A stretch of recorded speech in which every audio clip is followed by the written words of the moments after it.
3, 2, 1. Terima kasih teman-teman telah mampir di channel Mendongeng 31 ini. Semoga teman-teman dalam keadaan sehat-sehat ya. Dan jangan lupa bahagia ya. Tidak perlu berlama-lama lagi, mari kita mulai saja.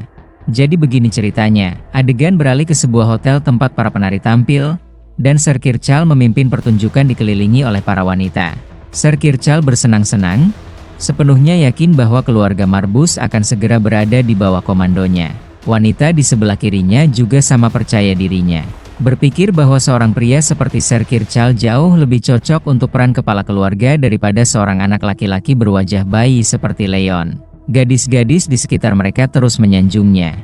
Dan Sir Kirchall menikmati pujian itu. Dia yakin bahwa dia adalah orang yang lebih baik daripada Leon, yang akan menyeret keluarga Marbus menuju kepunahan. Sir Kirchall yakin bahwa kenaikannya ke tampuk kekuasaan adalah hal terbaik untuk keluarga itu. Sementara bajingan ini tertawa penuh kegembiraan, pria berambut coklat itu bertanya-tanya bagaimana mereka akan menghadapi Leon. Orang-orang di perkebunan itu sangat setia kepada ayah Leon, yang dapat membuatnya lebih sulit untuk menyingkirkannya. Namun, Sir Kirchall meyakinkannya, berjanji bahwa dia sudah punya rencana. Dia akan membuat kematian Leon tampak wajar setelah kejadian itu, karena orang mati tidak bercerita. Menjebak Leon dengan kebohongan akan mudah. Pria berambut coklat itu senang mendengar ini. Lagi pula, terakhir kali ada yang mendengar kabar dari orang mati itu berabad-abad yang lalu, ketika patriark pendiri menggunakan kekuatan nekromansi. Dengan bersulang, mereka merayakan keberhasilan yang mereka yakini akan datang. Sementara itu, kita beralih ke Lord Alan de Sylvester dari House Sylvester. Dia menanyai anak buahnya tentang kemajuan rencana mereka untuk menaklukkan Marbus. Salah satu anak buahnya melaporkan bahwa Sir Kirchall pada dasarnya adalah pion yang bekerja di bawah House Sylvester. Sekarang, mereka hanya butuh persetujuan resmi untuk perang habis-habisan dari rumah tangga kekaisaran. Count Alan sangat menikmatinya. Dia merasa menggelikan bahwa House Marbus mendapat kesan bahwa musuh mereka tidak akan melancarkan serangan, padahal belum lama sejak konflik pertama. Para antek Alan menghujaninya dengan pujian, mengakui bahwa semua ini tidak akan mungkin terjadi tanpa pandangan jauh ke depan yang luar biasa dari para pemimpin mereka. Dia juga memastikan untuk memberikan penghargaan kepada Sir Kirchall, yang, di mata Alan, bermain tepat di tangan musuhnya. Memikirkan bahwa sejarah House Marbus yang telah berlangsung selama berabad-abad akan berakhir di tangan seorang pengkhianat yang picik, itu hampir terlalu menghibur bagi Count Alan. Dia memerintahkan anak buahnya untuk mempercepat persiapan. Count Alan merasa seperti sedang beruntung. Pertama, ayah bodoh itu yang kepalanya dipenggal oleh putranya sendiri. Sekarang putranya sendiri yang akan menjadi korban berikutnya. Tetapi sedikit yang dia tahu, domba yang dia bicarakan sedang bersiap untuk mengubah dirinya menjadi seekor kambing sungguhan, kembali di ruang bawah tanah. Leon baru saja menghabisi monster terakhir, dan ruang bawah tanah itu gelap gulita dengan semua obor padam. Ini berarti dia adalah monster terakhir yang harus dia bunuh. Tepat saat ia mengatakan ini, obor-obor itu menyala lagi, yang membuat Leon lega. Sementara itu, singa hitam sangat gembira karena Leon menjadi kontraktornya. Ia melompati Leon, menyebabkannya jatuh ke dalam genangan darah. Singa itu digerakkan oleh kekuatan yang dimiliki Leon, yang cukup untuk memusnahkan seluruh perkemahan orc sendirian. Ia heran karena Leon tidak hanya melihat penyamaran monster itu, tetapi ia juga menembus tubuhnya yang tampaknya tidak bisa dihancurkan. Meskipun Leon menghargai pujian itu, ia lebih suka menghindari berhadapan dengan orc, karena ia telah diberitahu bahwa mereka membenci manusia di atas segalanya. Namun, singa hitam terpesona oleh bagaimana Leon berhasil melihat penyamaran itu. Ia ingin tahu bagaimana ia melakukannya. Jawaban yang menurut Leon sederhana, ketika semua obor lainnya padam, satu obor tetap menyala. Hal terpenting adalah bahwa cahaya obor itu berwarna berbeda, warnanya hijau, warna orang mati. Dengan setiap monster yang dibunuhnya, obor-obor itu padam satu persatu. Dan benar saja, obor terakhir tetap menyala sampai akhir. Itu sudah cukup menjadi petunjuk bagi Leon untuk menyadari bahwa wanita itu adalah monster yang menyamar, dan ia membunuhnya sesuai dengan itu. Sang singa hitam bahkan lebih bersemangat sekarang. Biasanya, ia tidak akan mengharapkan seorang anak laki-laki yang begitu muda untuk menyimpulkan begitu banyak hal dalam keadaan yang mengerikan seperti itu. Ketika hidup seseorang dipertaruhkan, cukup sulit untuk membaca situasi, apalagi bertindak tanpa ragu-ragu. Namun, Leon melakukan hal itu, mengalahkan semua musuh sendirian tanpa hambatan dengan menggunakan otaknya. Meskipun awalnya sang singa hitam khawatir tentang cadangan mana Leon, Ia sekarang percaya bahwa potensi seseorang tidak boleh diukur hanya dengan kapasitas mana. Ia yakin bahwa Leon menyembunyikan sesuatu yang istimewa. Sesuatu yang luar biasa yang membuatnya semakin bersemangat. Ia sekarang menantikan untuk melihat trik-trik baru apa yang mungkin ditunjukkan Leon selanjutnya. Sekarang setelah Leon menyelesaikan ujian pertamanya, saatnya beralih ke ujian berikutnya. Tugas pertamanya adalah mencabut nyawa makhluk hidup. Dan sekarang setelah ia berhasil, Necronomicon memerintahkannya untuk membangkitkan yang telah mati. Pikir-pikir, Leon hanya dapat menafsirkan ini sebagai kebutuhan untuk menciptakan mayat hidup dari goblin yang baru saja dibantainya. Dan dengan itu, ia akan mengambil langkah pertamanya yang sebenarnya untuk menjadi ahli nujum yang tak terkalahkan. Kesadaran ini membuatnya sangat bersemangat. Leon mengungkap jalan ilmu nujum yang terbentang di hadapannya. Bola bulu kecil malapetaka dan kehancuran memohon padanya untuk menatap ke arah para goblin yang kalah sebelum mengarahkan aliran mana ke dalam penglihatannya. Ini kemudian akan memungkinkan jalur benang terjalin dan menempel pada tubuh-tubuh itu. Dengan mengikuti instruksi tersebut, Leon berhasil menemukan dan menghubungkan setiap benang ke para goblin.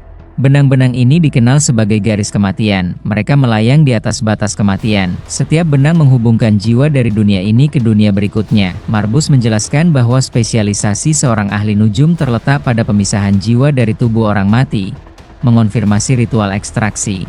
Dan setelah mengilhami jiwa-jiwa itu dengan mana mereka sendiri, ahli nujum tersebut berhasil memulai sihir reanimasi. Hal ini dengan cepat ditunjukkan saat para goblin bangkit kembali dengan aura gelap, dibatasi oleh jambul di atas kepala mereka. Marbus memberinya representasi visual dengan menggunakan salah satu goblin untuk menyerang Leon, hanya untuk menghentikan serangan para goblin di detik terakhir. Iblis itu melabeli bagian dari proses ini sebagai pencitraan, dan meskipun ada banyak cara untuk membangkitkan mayat hidup, metode khusus ini lebih disukai pada monster. Iblis itu berjanji untuk menyelidiki detail bentuk-bentuk nekromansi lainnya nanti. Leon mengambil sikap setelah mempelajari sesuatu yang baru dari tutorial. Sekarang gilirannya untuk mengulangi proses tersebut sepenuhnya. Namun sebelum itu, sebuah pertanyaan muncul di benaknya. Mengacu pada kata-kata pendahulunya, Leon berbicara tentang betapa jauh lebih rumit untuk membangkitkan manusia daripada monster. Saat ini, ia penasaran untuk mengetahui apakah ia berada pada level di mana ia dapat dengan aman membangkitkan manusia menjadi salah satu prajurit mayat hidup miliknya. Marbus bertanya-tanya apakah ia memerlukan kemampuan itu dalam persenjataannya. Leon membenarkan, mengundang ejekan sinis dari iblis, yang bertanya-tanya manusia mana yang akan menjadi korban sihir Leon. Ternyata, Leon menyatakan nama pria itu adalah Kirchley, satu-satunya pamannya. Bajingan pengkhianat yang ingin menguasai keluarga.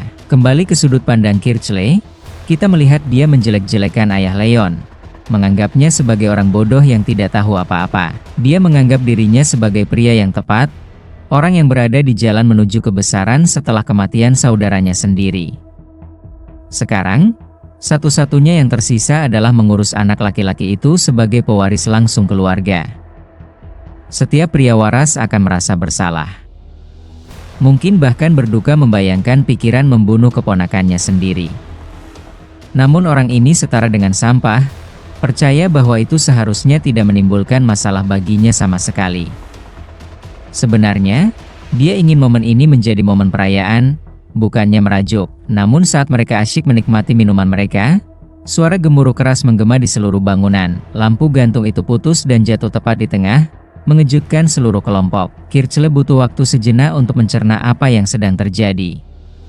Tak seorang pun dari mereka yang percaya bahwa tempat itu bisa mengalami gempa sekuat itu.